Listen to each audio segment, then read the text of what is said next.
Keith was not radical. You know, Keith wanted to be basically Andy Warhol, you know, of our generation.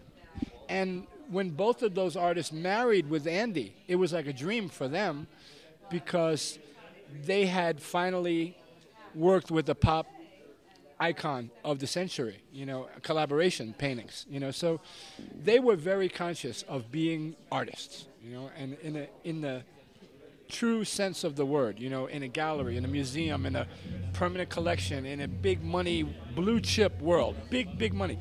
Me, I was always skeptical because that's not my dream. You know what I mean? Like in the '80s when everything happened, I'm just like asking my boy Fab Five Freddy and Dondi and you know, yo, what's that? You know, I'm not making decisions. I'm like following my boys. Like, yo, what do I do? What do I do?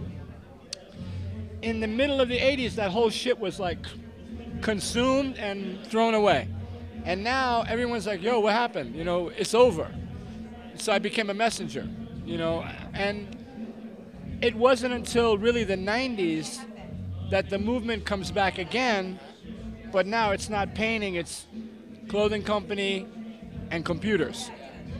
And the development of the '90s and, you know, but now it's not painting anymore. You know, now like, and me, I'm walking away from that because like I say, I always had an insecure. I'm a little bit like, I mean, I'm more intelligent today, definitely. But at that time, I was like, you know, I didn't like the big money client. You know, they would buy your painting. They have your painting in their house. Very beautiful, $5 million home, whatever. You come to the house, they treat you like you're like an animal. You know what I mean? Like in a zoo or something. Like, oh, look at the artist is here. And, you know, they have a big dinner. And, I don't know, it just made me feel bad. You know, like, it's different when one of the homies comes up and is like, yo, what's up, my man? And so I realized in my mind, like, I prefer more the homies than this other life, you know? So then I get into clothing, and me and Stash, we start doing clothing company, and it's not till 2000 that sneakers come. You know, I mean, we knew about sneakers, of course. You know, we grew up on Jordan, but it's not until Nike comes to me and says, hey, Futura, you want to make a sneaker, that the next level of, you know, creative, whatever you want to call it, vehicles, you know? You did something with I don't know when again, but you did some figures. You have like Nosferatu. Sure. You have Nosferatu and There was Point Man and all of the work for James Lavelle and Mowax, which is 1992 until 2002. It's like a 10-year period of development of those characters and that part of my work, you know. where did they came from? Like, is there any? Out of air. I don't know. There was nothing really, there wasn't like a storyline or some idea of a comic.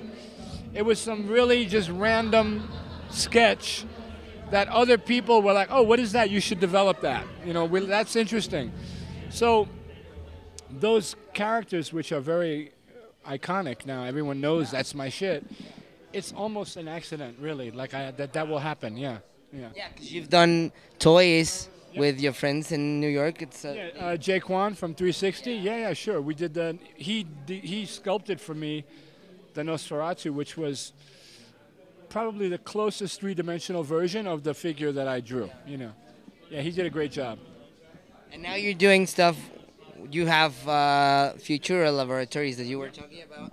Is that with Stash too? Or No, Futura Laboratories is a independent brand from Japan.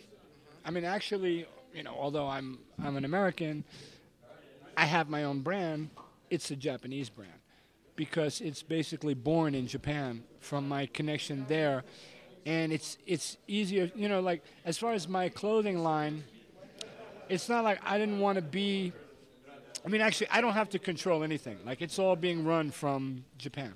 So all I do is the creative input, and everything is kind of, you know, I have a team that's working for me, and it's an easy way to do it, and I don't have to stress out about really, like, running the production of a business with shipping and everything. Like, I don't do any of that, you know. So basically, like, I have this company. We have a shop, and we have, like, one store.